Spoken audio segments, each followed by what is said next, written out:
Welcome प्यारे बच्चों, engineers gateway के इस यूट्यूब प्लेटफॉर्म पर मैं ललित राठी आपका स्वागत करता हूं। जैसा कि आप देख रहे होंगे यहाँ पर हम fundamental of engineering electronics engineering जो सब्जेक्ट है उसको हम यहाँ पर कवर अप कर रहे हैं और उसकी हम यूनिट फर्स्ट पर हैं। इससे पहले जो सेकंड सेमेस्टर के लास्ट ईयर एग्ज़ाम हुए थे उन बच्चों को मैंने इस सब्जेक्ट की 4th and 5th unit already कराई हुई है। आप जाकर प्लेलिस्ट में चेक कर सकते हैं। 4th यूनिट जो है वो डिजिटल इलेक्ट्रॉनिक्स की है और 5th यूनिट जो है वो कम्युनिकेशन से रिलेटेड है। तो अगर आपको डिजिटल इलेक्ट्रॉनिक्स या फिर कम्युनिकेशन से रिलेटेड कोई भी टॉपिक पढ़ना है तो आप वहाँ पर वीडियो देख सकते हैं, टॉपिक वाइज अवेलेबल है। साथ ही साथ मैं आपको बता देना चाहता हूँ यूनिट फर्स्ट में हम जो बात कर रहे हैं वो सेमीकंडक्टर मटेरियल की बात कर रहे हैं। आज ये जो लेक्चर है ये लेक्चर नंबर 10 है। इससे पहले 9 लेक्चर इस यूनिट के बन चुके हैं, शॉर्ट लेक्चर बने हुए हैं। आप टॉपिक वाइज वहाँ पर जाकर देख सकते हैं। इससे पहले हमने डायोड की बायसिंग कैसे होती है, लास्ट लेक्चर की अगर हम बात करें तो बायसिंग ऑफ डायोड क्या होता है, किस टाइप की बायसिंग होती है, कौन कौन सी बायसिंग में क्या प्रोसेस होता है, वो वीडियो अवेलेबल है। अगर आप देखना चाहें तो प्लेलिस्ट में जाकर उसको चेक कर सकते हैं। आज जो हम यहाँ पर टॉपिक कवर अप करने वाले हैं वो डायोड इक्वेशन है और वीआई कैरेक्टरिस्टिक ऑफ डायोड है। सबसे पहले मैं बता देता हूं, आप 10 सेकंड का समय निकालकर वीडियो को शेयर कर दीजिए अपने फ्रेंड्स के साथ या अपने जो भी कोई दोस्त आपका कहीं और कॉलेज में भी पढ़ रहा है, क्लासमेट या फिर कोई और कॉलेज में आपका फ्रेंड पढ़ता है, तो सब तक ये वीडियो पहुंचा दीजिए 10 सेकंड का समय निकालकर। फिर हम आते हैं अपने आज के इस टारगेट पर। साथ ही साथ मैं आपको बता देता हूं, बच्चे कमेंट करते रहते हैं कि सर नोट्स कहां पर मिलेंगे। बेटा हर वीडियो में मैं आपको बताता हूं और नीचे मैंने एक लाइन भी ऐड कर ली है यहाँ पर कि पीडीएफ नोट्स के लिए आप टेलीग्राम या व्हाट्सएप चैनल जो लिंक में दिया है उसको ज्वाइन कर लीजिए। वहां पर जैसे ही आपकी यूनिट कवर अप होने वाली होगी या कवर हो गई होगी तब आपको वो PDF notes topic wise available हो जाएंगे। फिजिक्स जो इंजीनियरिंग फिजिक्स सब्जेक्ट है और fundamental of mechanical engineering subject है उसकी पीडीएफ नोट्स आपको टेलीग्राम के जो चैनल है उस पर पिन करके जब आप मैसेज को चेक करते हैं तो वहां पर अवेलेबल है। जैसे ही आप उस पर क्लिक करते चले जाएंगे वैसे ही वो डिफरेंट डायरेक्ट पीडीएफ पर आपको लेकर जाता चला जाएगा। तो आप वहां से इंजीनियरिंग फिजिक्स और फंडामेंटल ऑफ मैकेनिकल इंजीनियरिंग जिनकी वीडियोस भी हमारे चैनल पर अवेलेबल हैं उनके पीडीएफ नोट्स आपको वहां पर मिल जाएंगे। ठीक है, चलिए स्टार्ट करते हैं आज का टॉपिक अपना और देखते हैं कि डायोड करंट इक्वेशन क्या है। पहले हम डायोड करंट इक्वेशन को देखते हैं। तो the diode current equation shows the relationship in between the current flow through the diode as a function of the voltage applied across it. जब हमने बायसिंग पढ़ी थी बेटा तो हमने क्या देखा था, वहां पर पी एन जंक्शन जो है उस पर हम कोई भी पोटेंशियल बाहर से अप्लाई करते हैं और जब हम उस पर फॉरवर्ड बायसिंग अप्लाई करते हैं तब हमारा डायोड जो है वो कंडक्ट करता है करंट को। तो यही कह रहा है कि जो करंट इक्वेशन है डायोड की वो एक रिलेशन शो करती है करंट के बीच में, जो कितना करंट फ्लो हो रहा है according to the applied voltage, जो हमने वोल्टेज अप्लाई की है उसके according. The current through the diode does not change linearly with respect to the applied voltage. जो करंट होती है डायोड के थ्रू जो फ्लो हो रही है वो लीनियरली क्या होती है, चेंज नहीं होती है या फिर हम कहें कि लीनियरली इंक्रीज नहीं होती है। The relation in between the voltage and current has the exponential। जो रिलेशन आप अभी यहां पर ये फॉर्मूला देखेंगे तो यहां पर क्या है, एक्सपोनेंशियल फॉर्मूला, यहां पर एक्सपोनेंशियल टर्म आपको देखने को मिलेगी जो relation between the voltage and current show करती है। The reason behind of the non linear current is that the resistance of the diode is temperature dependent.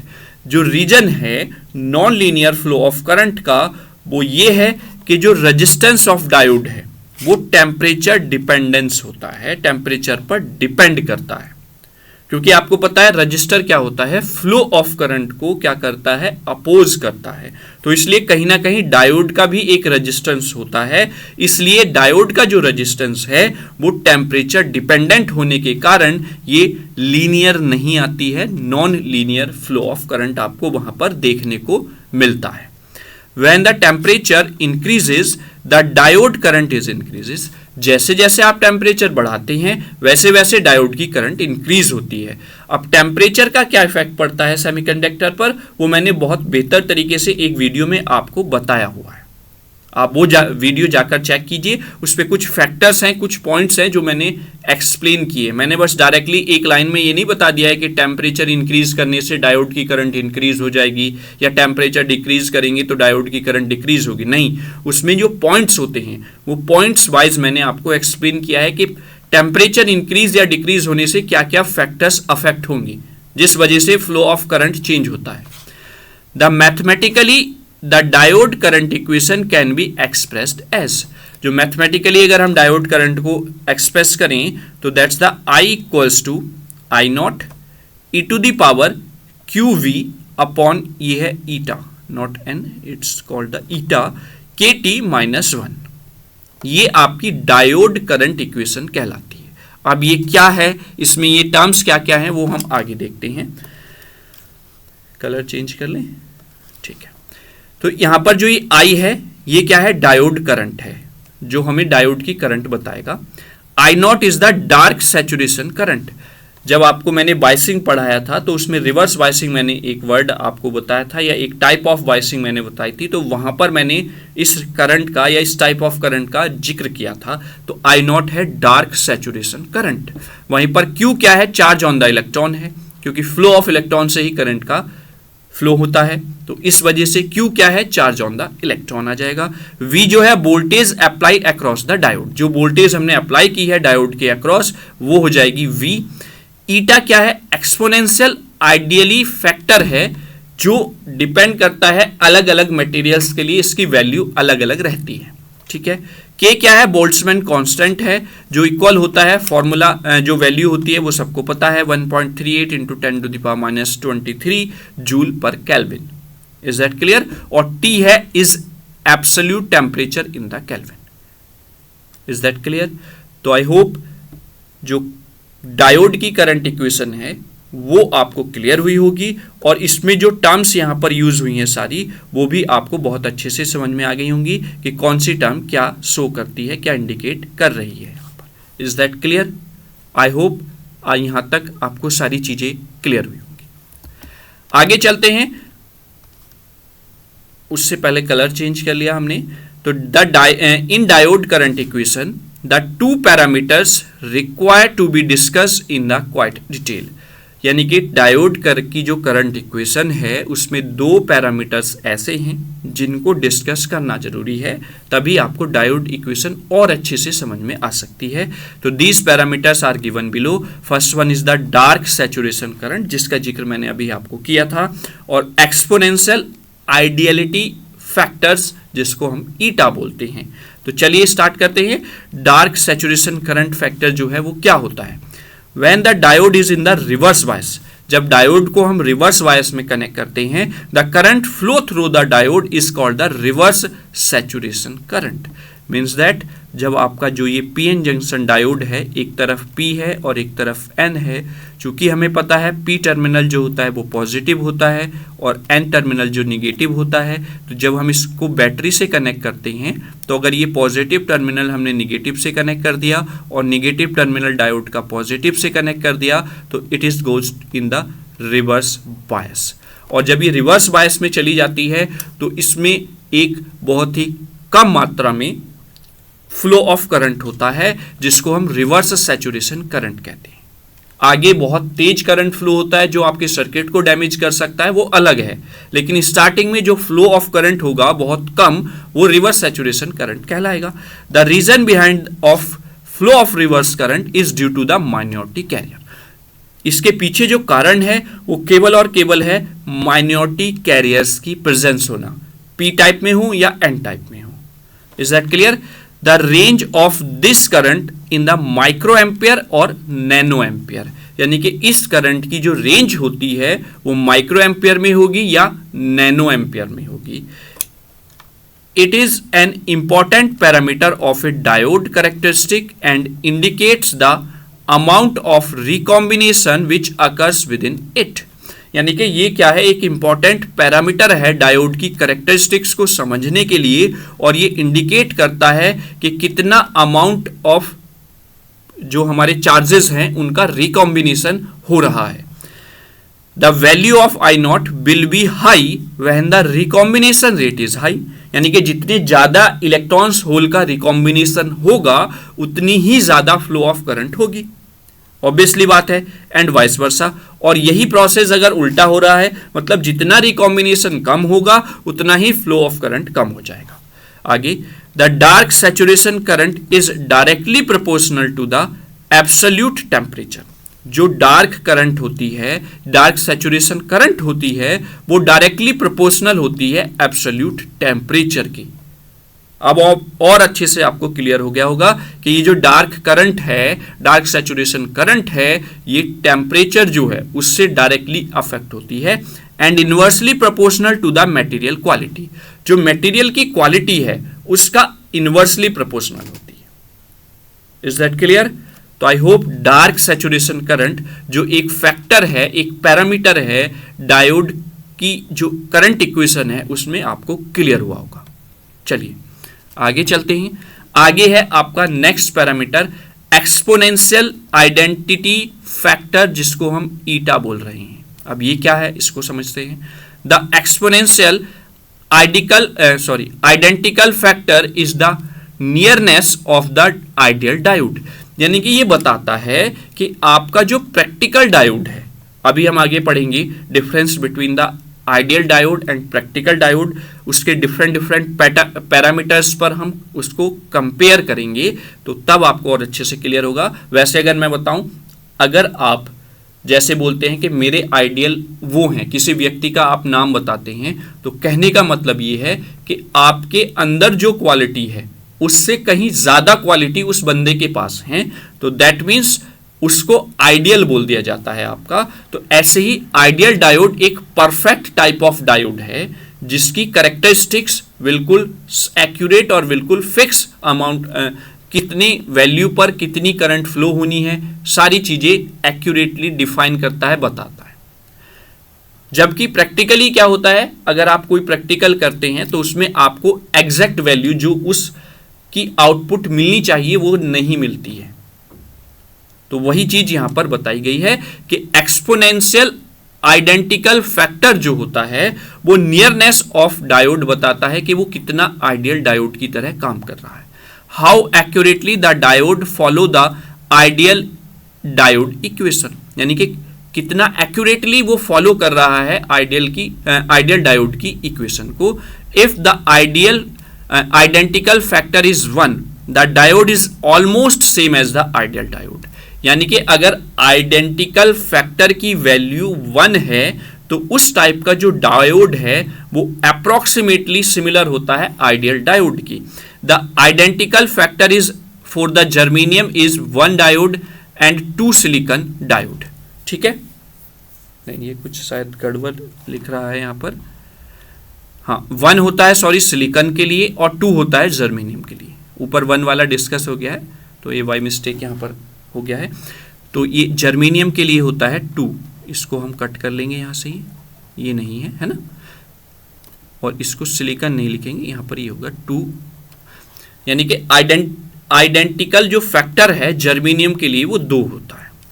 This factor are depends on the following factors which are mention below, और ये factor किन किन factors पर depend करता है वो देखते हैं। पहला है ड्रिफ्ट ऑफ इलेक्ट्रॉन्स के ड्रिफ्टिंग पर, डिफ्यूजन प्रोसेस पर, carrier combination in the depletion region आप या डिप्लीशन लेयर क्या होता है वो भी आपको लास्ट वीडियो लेक्चर में बताया गया है, आप जाकर चेक कर सकते हैं, वहां पर थंबनेल में आपको मिल जाएगा डिप्लीशन लेयर, तो वो वीडियो आप जरूर देखें।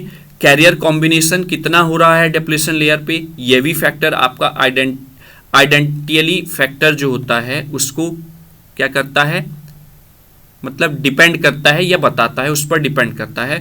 डोपिंग किस लेवल की हुई है उस पर भी ये फैक्टर डिपेंड करता है। मैन्युफैक्चरिंग प्रोसेस क्या है, किस टाइप से मैन्युफैक्चर आपका डायोड किया गया है उस पर भी डिपेंड करेगा। और प्योरिटी ऑफ द मटेरियल, पर भी ये फैक्टर डिपेंड करता है। तो यानी कि एक्सपोनेंशियल आइडेंटियल जो फैक्टर है, आइडेंटिकल फैक्टर जो है डायोड इक्वेशन में, वो इन फैक्टर्स पर डिपेंड करता है। और जो सिंपल लैंग्वेज में मैं ये बताऊं कि ये बताता है कि कितना आपका जो डायोड है, जो प्रैक्टिकल डायोड आप बोल रहे हैं, वो आइडियल डायोड की तरह बिहेव कर रहा है। यहाँ पर नोट करके मैंने ये जो कन्फ्यूजन था यहाँ पर इसको दूर किया हुआ है। The value of eta is 1 for the silicon diode and 2 for the germanium diode. यानी कि जो वैल्यू होती है ईटा की वो फॉर द सिलिकॉन 1 है और फॉर द जर्मेनियम 2 होती है। क्लियर? तो आई होप एक्सपोनेंशियल आइडेंटियल फैक्टर ईटा किस तरीके से आपकी डायोड इक्वेशन को क्या करता है, अफेक्ट करता है, या क्या इसका प्रभाव पड़ता है आपकी डायोड की कैरेक्टरिस्टिक्स पर, वो आपको क्लियर हुआ होगा। तो चलिए आगे चलते हैं और थोड़ा सा जानते हैं। When the diode is forward bias, जब डायोड फॉरवर्ड बायस होता है तो the current through the diode will be high in the range of milliamperes and the diode current equation becomes, यानी कि जब आपका डायोड फॉरवर्ड बायस में होगा तो वहां पर जो करंट है डायोड के थ्रू वो हाई होगी, और वो किस रेंज में होगी, मिली एम्पियर में। अगर हम उसकी बात करें जब रिवर्स बायस में था तो वहां पर मैंने माइक्रो एम्पियर या नैनो एम्पियर में बताया था। तो इस वजह से, और यहां पर जो इक्वेशन हो जाएगी वो इक्वेशन हो जाएगी I equals to I naught e to the power q V upon eta k T. ये इक्वेशन इस फॉर्म में आ जाएगी। Is that clear? I hope यहां तक आपको क्लियर हुआ होगा। और अगर आगे बात करें जब रिवर्स बायस में होगा तो on the other hand the diode is in the reverse bias, the exponential term of the diode current equation is neglected and the current becomes, यानी कि जो एक्सपोनेंशियल टर्म है इसको हम क्या कर देंगे, फिर नेग्लेक्ट कर देंगे रिवर्स बायस में। तब आपकी जो आउटपुट है करंट वो I equals to minus I naught हो जाएगी, क्योंकि रिवर्स बायस में आपका डायोड है। तो इस वजह से रिवर्स में आपकी फ्लो ऑफ करंट को शो करेगा, ये जो माइनस साइन यहाँ पर आप देख रहे हैं। Is that clear? चलिए अब थोड़ा सा डिस्कस कर लेते हैं यहाँ पर किस तरीके से आप रूम टेम्परेचर पे अपनी डायोड इक्वेशन को और आसान बना सकते हैं। Now let us understand the mode of diode current equation when the diode are operate at the room temperature. जब डायोड रूम टेम्परेचर पर ऑपरेट कर रहा है तो डायोड करंट इक्वेशन किस मोड में रहेगी, या किस तरीके से आप उसको सिंप्लीफाई कर सकते हैं, वो देखते हैं। In this case T equals to 300 kelvin, यानी कि और K जो होता है वो 1.38 10 to the power minus 23 joule per kelvin होता है। Q चार्ज ऑन इलेक्ट्रॉन आपको पता ही है 1.6 into 10 to the power minus 19 होता है। और जब ये सारी वैल्यू यहाँ पर हम रखते हैं, ये आप देख रहे होंगे QV अपॉन ईटा KT, यानी कि Q अपॉन KT की अगर वैल्यू आप फाइंड आउट करें, Q की वैल्यू हमने यहाँ पर रख दी, K की वैल्यू रख दी और T की वैल्यू रख दी। After solving this value 38.65 coulomb पर जूल या फिर 38.65 पर वोल्ट ये वैल्यू आ जाती है।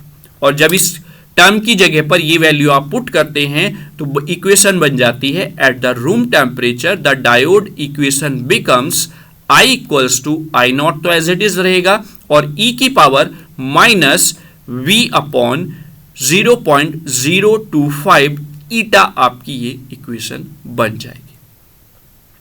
आई होप यहां तक आपको कोई भी समस्या नहीं होगी। Is that clear? चलिए अब आगे चलते हैं। यानी कि रूम टेम्परेचर पर आप इस तरीके से इक्वेशन को याद रख सकते हैं, ध्यान रख सकते हैं। इसमें केवल और केवल फिर आपको अप्लाइड वोल्टेज और ईटा की ही वैल्यू पुट करनी होगी, आपकी इक्वेशन या फिर आपकी जो करंट है डायोड की वो आ जाएगी। Is that clear? चलिए आगे चलते हैं। आगे अगर हम बात करें तो किस टाइप से क्वेश्चन यहाँ से बन सकता है, पूछा जा सकता है। तो एक दो क्वेश्चन मैंने उस तरीके से ले लिया है यहाँ पर। What is mean by the diode current? Diode current से आप क्या समझते हैं? तो the diode current is show the relationship between the current flowing through the diode when we applied the voltage across the diode. यानी कि diode current जो है वो शो करती है relation between the flow of current diode में जब हम उसके अक्रॉस वोल्टेज अप्लाई करते हैं। Simple that. Why is diode current exponential? Diode current exponential क्यों होती है? Initially, when we applied the voltage through the diode, the current flow through it and the graph of current is slowly at the first. Starting में वो slow होता है बहुत ही, then more quickly, उसके बाद बहुत तेजी से बढ़ता है, एंड इवेंचुअली वेरी क्विकली, और बहुत तेजी से इंक्रीज होता चला जाता है. This occurs because the relationship between A diode forward voltage and it's forward current is exponential rather than the linear. यानी कि एक्सपोनेंशियल होता है, ना कि वो लीनियर होता है. इस वजह से वो क्या होता है, पहले स्लो बढ़ता है, फिर और ज़्यादा तेज बढ़ता है, और फिर और ज़्यादा क्विकली बढ़ जाता है. इसको और बेहतर तरीके से मैंने जब स्टार्टिंग में आपको एक्सप्लेन की थी diode equation, diode current equation, तब वो और ज़्यादा अच्छे से मैंने ये बताया था क्यों एक्सपोनेंशियल होता है. तो इस तरीके से आपको इसका आंसर लिख देना है. एक क्वेश्चन और मैंने यहाँ पर लिया है, how does a diode effect current. कैसे डायोड की करंट जो इफेक्ट होती है. Fundamentally a diode is a component that permit current to flow in the single direction and block it in the other direction. यानी कि fundamentally अगर हम देखें तो डायोड एक ऐसा कंपोनेंट है जो परमिट करता है फ्लो ऑफ करंट को केवल और केवल सिंगल डायरेक्शन में, और अदर किसी डायरेक्शन में फ्लो ऑफ करंट को ब्लॉक कर देता है. Diodes allow current to flow in one direction without the effect of any impedance while entirely blocking all the flow of current in the other. यानी कि जो diode है वो अलाउ करता है एक ही डायरेक्शन में और विदाउट अफेक्ट हुए एनी इंपिडेंस, कोई भी उसका इंपिडेंस जो है वो इफेक्ट नहीं होगा, जबकि एंटायरली ब्लॉक कर देता है all the flow of current in the other direction. कोई भी डायरेक्शन में अगर और करंट फ्लो होना चाहती है तो. Is that clear. तो इस तरीके से क्वेश्चंस आपके पूछे जा सकते हैं और आपको इस तरीके से आंसर उसका देना होगा. क्लियर हुआ. चलिए अब आ जाते हैं दूसरे टॉपिक पर जो आज हमें डिस्कस करना है, वीआई कैरेक्टरिस्टिक ऑफ डायोड. यहां पर लिखा हुआ है वीआई कैरेक्टरिस्टिक ऑफ डायोड. तो द वीआई या voltage current characteristic of a diode also known as the diode current voltage characteristic. यानी कि जो वीआई कैरेक्टरिस्टिक है डायोड की, उसको हम करंट वोल्टेज कैरेक्टरिस्टिक भी बोल सकते हैं. Describe the relation between the voltage applied across a diode and the current flowing through it. जो डिस्क्राइब करती है रिलेशन को, जो बताती है रिलेशन बिटवीन द वोल्टेज जो हमने अप्लाई किया है और उसमें उस अप्लाइड वोल्टेज के अकॉर्डिंग कितना करंट फ्लो हो रहा है. These characteristics are crucial for understanding how a diode behave in different operating condition. और ये जो कैरेक्टरिस्टिक्स हैं ये एग्जैक्टली क्या बताती हैं, डायोड के बिहेवियर को बताती हैं कि अलग अलग कंडीशंस में डायोड कैसे बिहेव करेगा. The VI characteristic graphically illustrate how a diode response to change in the voltage. यानी कि ये वोल्टेज करंट जो कैरेक्टरिस्टिक है ये बताती है कि ग्राफिकली कैसे आपका डायोड का रेस्पॉन्स चेंज होगा जब हम वोल्टेज को चेंज करते हैं. तो आई होप ये आपको डिस्क्रिप्शन बहुत अच्छे से समझ में आया होगा. इधर ये वीआई कैरेक्टरिस्टिक दिखाई गई है, आपने देखा है ये पीएन या एनपीएन डायोड आपका होता है, जिसमें आपका एनोड पी साइड होता है जो पॉजिटिव चार्ज होता है जिस पर, और कैथोड टर्मिनल निगेटिव चार्ज होता है जो एन साइड होता है, और जो फ्लो ऑफ करंट है वो इस तरीके से आपका रहता है. ठीक है. ये यहाँ पर फॉरवर्ड करंट दी हुई है, ये आपकी रिवर्स करंट दी हुई है. ये फॉरवर्ड करंट का ग्राफ दिया हुआ है, ये रिवर्स करंट का ग्राफ दिया हुआ है. ठीक है. तो इसको और बेहतर समझने के लिए अगली नेक्स्ट स्लाइड पर चलते हैं और वहां पर समझने की कोशिश करते हैं. यहां पर आप अगर देखें तो ये फॉरवर्ड वोल्टेज जैसे ही हम अप्लाई करेंगे इस पर, तो ये फ्लो ऑफ करंट यहां पर दिखाएगा, कुछ ना कुछ अमाउंट ऑफ करंट वहां पर फ्लो होना स्टार्ट हो जाएगा. जैसा कि मैंने अभी डायोड इक्वेशन आपको बताई है, डायोड करंट इक्वेशन, वहां पर जो फॉर्मूला था उस पर जैसे जैसे आप वोल्टेज की वैल्यू चेंज करते हैं फ्लो ऑफ करंट यानी कि जो करंट का अमाउंट है वो चेंज होता है. तो इसी तरीके से उस इक्वेशन में जब हम डिफरेंट वैल्यूज रखते हैं तो आपके डायोड में स्टार्टिंग में बहुत ही low amount of current flow होना स्टार्ट होता है.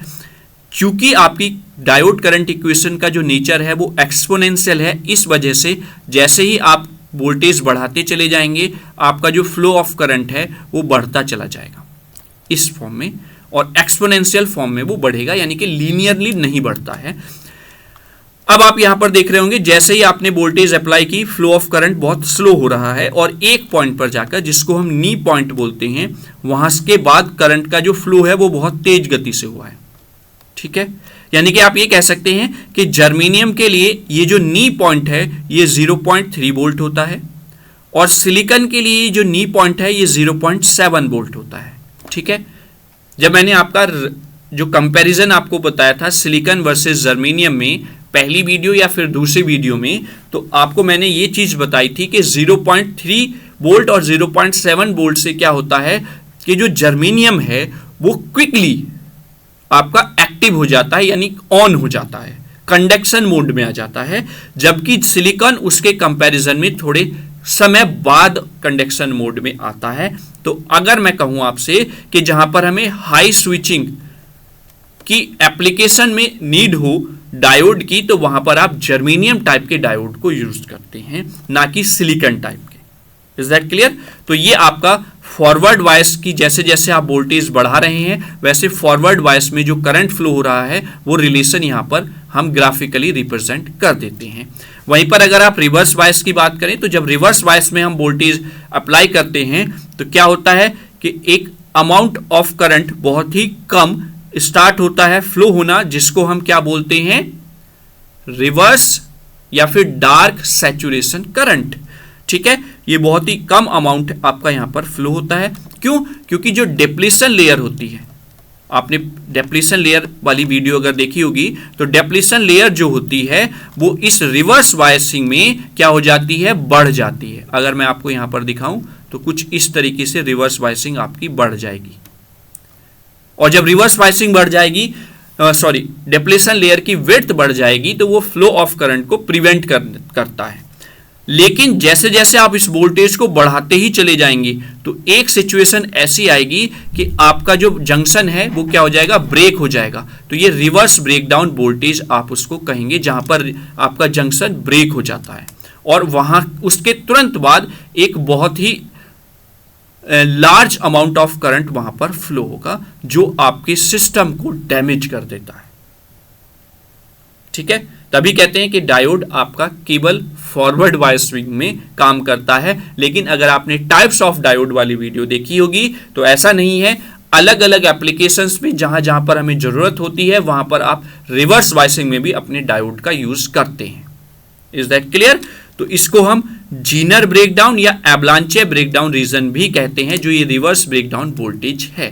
ये आगे टॉपिक भी है आपका, जीनर ब्रेकडाउन और एवलांचे ब्रेकडाउन बहुत इंपॉर्टेंट टॉपिक है। इसको जब हम वहां पर पहुंचेंगे तो इस टॉपिक को इन टॉपिक्स को बहुत अच्छे से और डिस्कस करेंगे।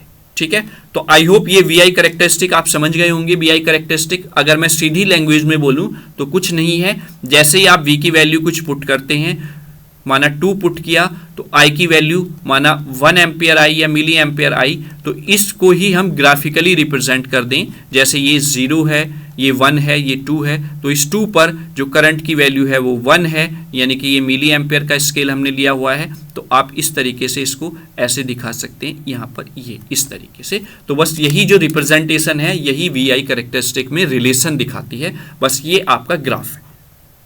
Is that clear? चलिए अब आगे देख लेते हैं। जब हमारा डायोड फॉरवर्ड वाइस में है तो क्या है, फॉरवर्ड वाइसिंग रीजन में क्या होगा, in this region a positive voltage is applied to the anode and a negative voltage terminal is applied at the cathode N type. The diode behaves conductive, यानी कि इस सिचुएशन में डायोड बिहेव करेगा conducting form में, and current start to flow, और current जो है वो स्टार्ट हो जाएगी फ्लो होना। The current increases rapidly with only a small increase in the voltage, और जैसे ही आप करंट अप्लाइड वोल्टेज को बहुत कम अमाउंट में इंक्रीज करेंगे वैसे वैसे आपकी जो करंट है वो एक सिचुएशन पर जाकर, जिसको हम नी वोल्टेज बोलते हैं, बहुत तेजी से बढ़ना स्टार्ट हो जाएगी। The V I curve shown as exponential relationship between the voltage and current in the region, यानी कि एक्सपोनेंशियली इंक्रीज हो रहा है इस रीजन में, ये आपका वी आई करेक्टरिस्टिक ग्राफ दिखा रहा है। The diode conduct with a low voltage drop approximately 0.7 volt for the silicon diode and around the 0.3 volt for the germanium type of diode. the current increase significantly with increase the voltage flowing the diode follow the diode current equation। Diode की जो current equation है उसको follow करते हुए जो current है वो अलग अलग वैल्यू ऑफ वोल्टेज पर अपना चेंज होती है। अगर आप इंक्रीज कर रहे हैं वोल्टेज की वैल्यू तो करंट उसी इक्वेशन के अकॉर्डिंग इंक्रीज होता चला जाएगा, जैसा कि आप यहां पर डायग्राम में देख रहे हैं। स्टार्टिंग में 0 है क्योंकि हम यहां पर शो कर रहे हैं फॉर द सिलिकॉन डायोड, तो ये वोल्टेज 0.7 पर जाकर करंट का फ्लो जो है वो बहुत तेजी गति से हो जाएगा, बहुत तेज गति से यहां पर आपको देखने को मिलेगा। और ये जो फ्लो ऑफ करंट है या ये जो करंट की वैल्यूज आप देखेंगे अलग अलग वोल्टेज की वैल्यूज पर, ये आपको एक्सपोनेंशियली यानी कि एक्सपोनेंशियल फॉर्म में इंक्रीज होता हुआ दिखाई देगा। यहां पर हमने सिलिकॉन की बात की है जिसके लिए जो कट ऑफ वोल्टेज या नी वोल्टेज होता है वो 0.7 वोल्ट रहता है। ठीक है, जब फॉरवर्ड बायस में आप अपने डायोड को कनेक्ट करते हैं। तो आई होप फॉरवर्ड बायस में रीजन में क्या होता है वो थ्योरी आपको समझ में आई होगी और इसका ग्राफिकल रिप्रेजेंटेशन भी आपको क्लियर हुआ होगा। चलिए आगे देखते हैं रिवर्स बायसिंग की सिचुएशन। रिवर्स बायसिंग सिचुएशन में उससे पहले हम कलर चेंज कर लेते हैं अपने पेन का। Reverse bias region, in this region a negative voltage is applied to the anode. Obviously बात, अगर आपने बायसिंग वाली वीडियो देखी होगी तो इनमें कोई प्रॉब्लम आपको नहीं हो रही होगी। तभी कहते हैं कि जब भी आप किसी भी सब्जेक्ट को स्टार्ट करें, कहीं से भी स्टार्ट करें, तो आप उसकी पहली वीडियो से स्टार्ट करें, क्योंकि जब तक आप पहली वीडियो से स्टार्ट नहीं करेंगे तो आप कनेक्ट नहीं हो पाएंगे पूरे टॉपिक से और आपको क्लियर नहीं हो पाएगा अच्छे से। अदरवाइज फिर आप रटने के लिए कोई सी भी वीडियो कहीं से भी देख सकते हैं। तो नेगेटिव वोल्टेज हम अप्लाई करते हैं पी टाइप पर और पॉजिटिव वोल्टेज अप्लाई करते हैं कैथोड यानी कि एन टाइप मटेरियल पर। तो the diode is non conductive, यानी कि इस सिचुएशन में डायोड नॉन कंडक्टिव स्टेट में रहता है and only A small leakage current. इस सिचुएशन में केवल और केवल एक बहुत ही कम वैल्यू का या फिर बहुत ही small amount of current flow होता है, जिसको हम रिवर्स सैचुरेशन करंट बोलते हैं। फ्लो होना स्टार्ट हो जाता है। The current is almost constant and the voltage has a minimal effect on it, यानी कि आप वोल्टेज तो चेंज कर रहे हैं लेकिन करंट पर उसका बहुत ही कम इफेक्ट हो रहा है। The diode is non conductive with A small reverse leakage current that remains nearly constant as the voltage increases, यानी कि डायोड नॉन कंडक्टिंग स्टेट में है तो क्योंकि एक स्मॉल रिवर्स लीकेज करंट वहां पर फ्लो हो रहा है, जैसे ही आप वोल्टेज भी बढ़ा रहे हैं लेकिन वो जो रिवर्स लीकेज करंट है वो कांस्टेंट ही रहता है। However if the reverse voltage exceeds a critical value, यानी कि जो रिवर्स वोल्टेज है वो एक क्रिटिकल वैल्यू पर पहुंच जाती है तो आपको मिलता है, यानी कि उसको बोले आप अगर ब्रेक डाउन वोल्टेज, तो the diode can break down, तो डायोड क्या हो जाता है, ब्रेक हो जाता है and conduct in the reverse direction, और कंडक्ट करना स्टार्ट कर देता है रिवर्स बायसिंग में और potentially leading to the damage, और डैमेज होने के चांसेस वहां पर रहते हैं क्योंकि जो फ्लो ऑफ करंट है उस ब्रेकडाउन वोल्टेज पर जाकर वो बहुत ही तेज गति से होता है, बहुत ही लार्ज अमाउंट का करंट वहां पर फ्लो होता है। आप यहां पर देख रहे होंगे जैसे हमने रिवर्स बायसिंग वोल्टेज अप्लाई की तो यहां पर एक बहुत ही रिवर्स सैचुरेशन करंट या डार्क सैचुरेशन करंट जिसको हम बोलते हैं वो फ्लो होना स्टार्ट होता है। और जैसे जैसे आप यहां पर देखें, क्योंकि वोल्टेज आपका इधर है रिवर्स सैचुरेटेड वोल्टेज और ये फ्लो ऑफ करंट यहां पर आप देख रहे होंगे,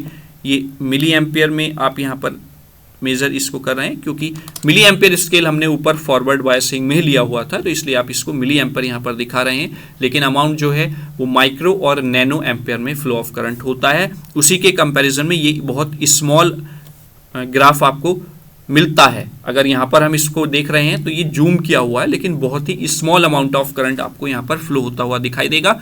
लेकिन आप यहाँ पर देख रहे होंगे जैसे जैसे ये वोल्टेज बढ़ रहा है करंट की जो वैल्यू है वो कांस्टेंट हो गई है, ठीक है, रिवर्स सैचुरेशन में। लेकिन जैसे ही एक स्पेसिफिक अमाउंट ऑफ वोल्टेज तक आप पहुंचते हैं अप्लाइड, तो क्या देखते हैं कि जो फ्लो ऑफ करंट है वो बहुत तेज गति से हो जाता है। क्यों? क्योंकि आपने देखा है, पढ़ा है कि जो पीएन जंक्शन डायोड है जब आप उसको रिवर्स सैचुरेशन में या रिवर्स वाइसिंग में कनेक्ट करते हैं तो तब क्या होता है, वहां पर ये पी टाइप है, ये एन टाइप है, तो इसकी जो विड्थ है डेप्लीशन रीजन की वो बढ़ जाती है, और जैसे जैसे आप वोल्टेज बढ़ाते हैं ये डेप्लीशन रीजन की विड्थ बढ़ती चली जाती है। तो यहां पर एक बहुत ही large amount of ions positive and negative इकट्ठा होना स्टार्ट हो जाता है, ब्रॉड ये बन जाती है। तो जैसे ही ये एक लिमिट पर जाकर फटेगी तो क्या होगा, बहुत ही लार्ज अमाउंट ऑफ करंट उस सिचुएशन में फ्लो होगा, और उससे होता यह है कि आपके डायोड के डैमेज होने के चांसेस बढ़ जाते हैं, या फिर डायोड जिस सर्किट में लगा हुआ है उसके डैमेज होने के चांसेस इंक्रीज हो जाते हैं। Is that clear? तो रिवर्स बायसिंग रीजन क्या है वीआई कैरेक्टरिस्टिक में, वो भी आपको क्लियर हुआ होगा। चलिए नेक्स्ट देखते हैं क्या है। चलिए, ये आपका आज का लेक्चर खत्म होता है, जिसमें हमने डायोड की करंट इक्वेशन को कवर किया, साथ ही साथ हमने डायोड की वीआई कैरेक्टरिस्टिक को डिस्कस किया। आई होप आपको सारी चीजें इजी लैंग्वेज में बहुत अच्छे से मैं क्लियर करने में सक्षम रहा हूँगा, पॉसिबल आपको कि सारी चीज़ें बहुत अच्छे से समझ में आ गई होंगी। अगर कहीं पे भी कोई डाउट है तो आपके लिए कमेंट बॉक्स बिल्कुल खुला हुआ है, आप बेहिचक कमेंट कीजिए। कोई भी सजेशन है तो आप उसको भी कमेंट में ज़रूर मेंशन कीजिए, और जैसा कि मैंने स्टार्टिंग में बोला था कि वीडियो को आप शेयर ज़्यादा से ज़्यादा करते रहें, ये हमारी सॉरी आप लोगों से रिक्वेस्ट है, क्योंकि हमारा प्रोवाइड किया हुआ डेटा ज़्यादा से ज़्यादा बच्चों तक पहुँचे, यही हमारे लिए बेनिफिशियल रहता है। और बच्चे भी ज़्यादा से ज़्यादा एग्ज़ाम के पॉइंट ऑफ व्यू से जो एक्यूरेट चीज़ें होती हैं वो पढ़ें तो बेहतर रहेगा, उनके एग्ज़ाम की जो तैयारी है बहुत बेहतर हो जाएगी। इंजीनियर्स गेटवे इसी पर काम करता है, और कहीं पे भी आपको फ्री ऑफ कॉस्ट में जो क्वालिटी ऑफ मटेरियल है कहीं पे भी आपको देखने को नहीं मिलेगा कि हाँ क्वालिटी से कहीं पे कॉम्प्रोमाइज़ हो रहा है, कि फ्री ऑफ कॉस्ट है तो कुछ भी आप दे दीजिए, कुछ भी पढ़ा दीजिए। वो आप यहाँ पर पहले से जो बच्चे पढ़ रहे हैं वो बहुत अच्छे से जानते हैं। जब बच्चों के कमेंट्स हम पढ़ते हैं और फिर बच्चों के कॉल्स भी कुछ आते हैं, व्हाट्सएप पे मैसेज आते हैं, तो एक अंदर से मोटिवेशन मिलता है कि हाँ जो हम डेटा प्रोवाइड करा रहे हैं कहीं ना कहीं बच्चों को बेनिफिट कर रहा है। ठीक है, तो चलिए, thank you for watching this video, और अब हम कल फिर मिलेंगे किसी नए टॉपिक के साथ जो आपका यूनिट फर्स्ट का है। साथ ही साथ मैं बता देता हूँ बेटा, हमारे चैनल पर फंडामेंटल ऑफ मैकेनिकल इंजीनियरिंग के 5 यूनिट अवेलेबल हैं। आपके कॉलेज में कौन सी यूनिट स्टार्ट हुई है, आप जाकर अपनी क्लास के बच्चों से यहाँ से पढ़कर 2-3 स्टेप आगे हो सकते हैं, जिससे कि एक कॉन्फिडेंस आपके अंदर बूस्टअप होना स्टार्ट हो जाए स्टार्टिंग से ही। साथ ही साथ इंजीनियरिंग फिजिक्स सब्जेक्ट अगर आप पढ़ रहे हैं, आपके कॉलेज में इस सेमेस्टर में लगा हुआ है, तो वो भी आपकी 5 यूनिट अवेलेबल हैं, तो आप वो भी जाकर प्लेलिस्ट में टॉपिक वाइज देख सकते हैं। अगर आप पहले से ही तैयार रहेंगे और आपको जो क्लास में पढ़ाया जाएगा अगर आपने उसको पहले ही कवर किया हुआ है, तो आप तब देखना अपने अंदर कितना कॉन्फिडेंस आता है। तो ये सारी चीज़ें आपको ध्यान में रखनी है। कहीं पे भी कोई समस्या आती है, पढ़ने में समझ में नहीं आ रहा है, कैसे पढ़ाई करें, तो आप बेहिचक हमसे बात करें, डिस्कस करेंगे तभी चीज़ों का सॉल्यूशन निकलता है। चलिए मिलते हैं नेक्स्ट वीडियो में। Thank you so much. जय हिंद, जय भारत।